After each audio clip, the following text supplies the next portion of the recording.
Two R36Ss, but only one is real.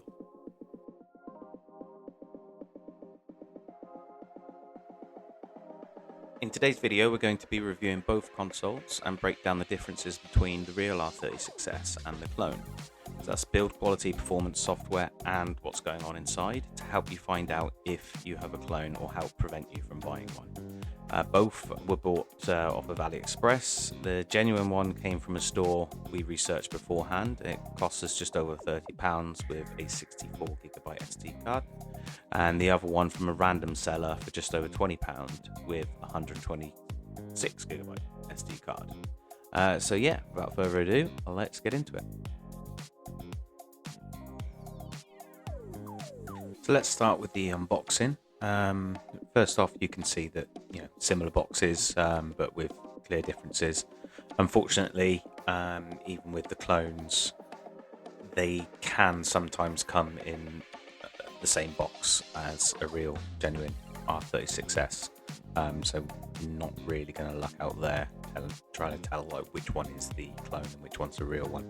Anyway, so next up is the bag that they come in, with the clone being thinner and not as smooth to the touch. Again, though, this is down to the manufacturer of the clone. With some clones, you could get a better quality bag that's going to be similar to the genuine one. Then we have the protector that goes over the top. Most handhelds come with this nowadays. Again, the genuine one feels better, but a clone could come with one of equal quality, and you're not going to be able to tell the difference unless you have both to test together anyway. So now we can move on to the first difference that may also help you before you actually purchase one of these, which is the face buttons and controls. As you can see, the paintwork to the A, B, X and Y buttons is poorer on the clone, and if you look closely, the font of the X on the clone differs to the real one. The other difference being the analog sticks. The real one are similar to those from a Switch Joy-Con remote, whereas the clone has like these small bumps to it around the edges. So yeah, on the rear of the console you have the main stickers. Unfortunately, these can be the same or different, but so far we've not come across a clone using the same QC sticker as a real one. The clone just has one that says QC passed, but the real one will have numbers around the edges which relate to the date of the quality check. Then with the included accessories, the real one has a better quality screen protector, and it includes screen wipes. Also, the clone, more often than not, will have a small manual compared to the real one. Now we move on to build quality, and first off, the reliable shake test. The clones are poorly constructed compared to the R36S genuine one, and the rear trigger buttons rattle, whereas the real one makes minimal noise. And in regards to buttons and everything, so they both have exactly the same. On the front you have the two analog sticks, A, B, X, Y buttons, your D-pad, start and select, and a function button. On the rear are your R1, R2, L1 and L2 triggers. On the bottom you have two USB-C ports, one labelled DC for power and the other labelled OTG, which is for adding another controller for two-player, Wi-Fi dongle, which will help you get access to retro achievements, a bit like on Xbox and PlayStation. Also, if you've got any missing game art, box art and things on each game, this will enable you to download these straight to the console. One thing I want to point out, the RK3326 chip, which both of these run on, contrary to a lot of TikTok creators that are promoting what mainly appear to be the clones, but this goes for both of them, is the OTG is not to basically play on the TV. Okay, the chip does not allow that. So if you do see any creators saying that it will allow it, it doesn't. So yeah, and anyway, on the right hand side you'll find the volume buttons, and on the left the power and reset buttons. Again, when it comes to the difference between the two, the real R36S, I would call all the buttons functionable. That's not to take anything away from it. As for the price, they are possibly the best buttons and sticks I've tested. When it comes to the clone, though, they are a significant downgrade. The ABXY have a lot more travel, meaning harder presses to register. The D-pad is stiffer. It's not that noticeable when playing maybe a turn-based RPG, but you really feel it when playing like racing games or fighting games. We also notice the side buttons, the volume, etc., are not protruding as much and are flush with the console, meaning it can be trickier to like adjust volume. So now let's see what they can do. Both consoles are running a Linux-based operating system. They've both got ArcOS. So for now, we'll concentrate on the genuine first. So when testing the operating system, it seemed responsive, not much lag between options. As you can see, there's many emulators that are supported. It does support more, but it will only list those that have games already on the SD card. Whilst talking about the SD card, it is important to point out on both consoles, they are cheap, unnamed cards, meaning there is a high chance they will begin to fail over time. Some people have reported a few days, others no problems at all. It can take months, you might be lucky, but this is the same for both consoles, so we do recommend you back up the card to your PC and in time look to purchase a decent branded card. On this 64GB card, there are over 17,000 games. It seems a lot, but another thing to point out, and to not be fooled by creators trying to promote consoles like this on how many games are on the card, there will be an awful lot of repeated games, as they tend to include several versions of the same game for different regions and languages. Also, the higher volumes of games will be for the older systems like Atari 2600.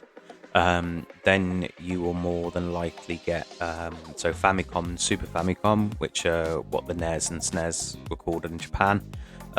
You'll have thousands of games on those particular systems, which will all be in Japanese. So with ArcOS, you're able to make many changes, including changing the operating system theme. Many come pre-installed, and you can find many more online. Links will be provided in the description to sites that can help with that and other bits of info and guides and things. Now, let's get on to testing games. We've tried to keep to our usual games list that we test. With the real R36S, I must say, we are pretty impressed, to be honest. All SNES games we tested ran smoothly with no graphical nasties or sound issues. Even Star Fox played really well.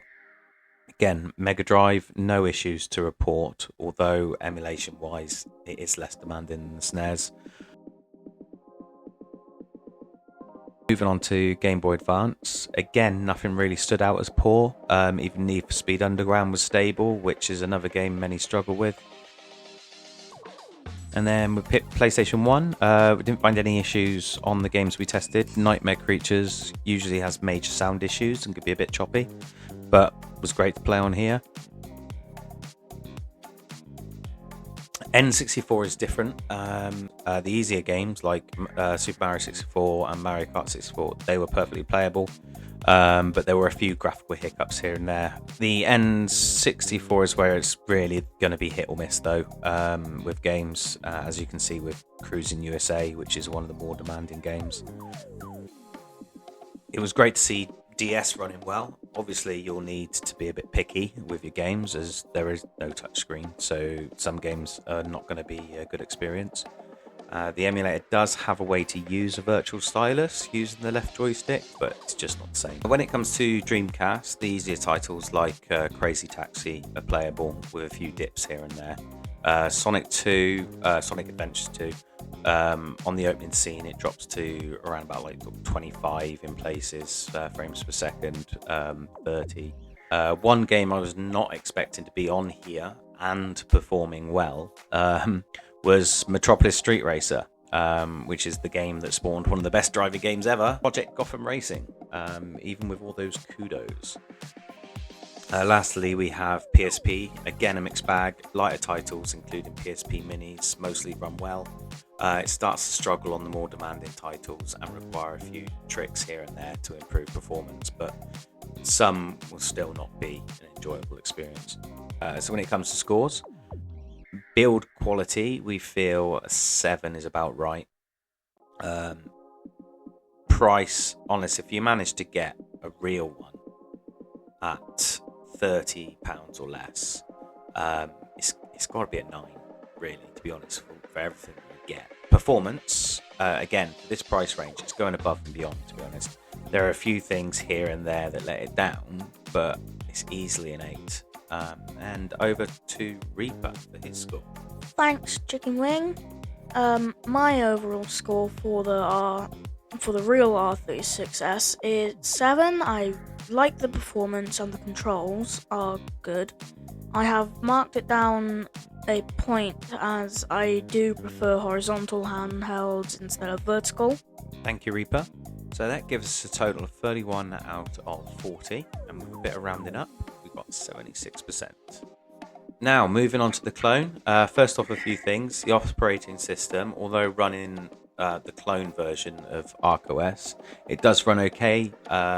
It is noticeably slower than the real one, but it would be more than fine if you didn't have both to compare against each other. Again, you have theme options and can get others online. Also, the same R36S community is at your disposal when it comes to guides and advice online.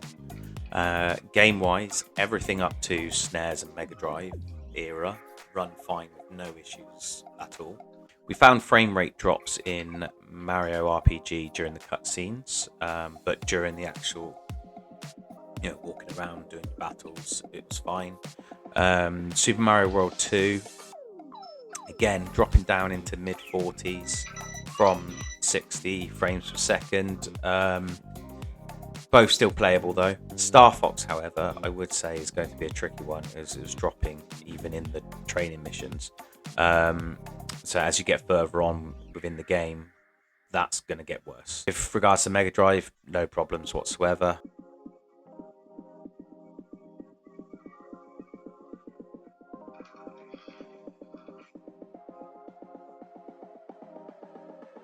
Back onto N64 now.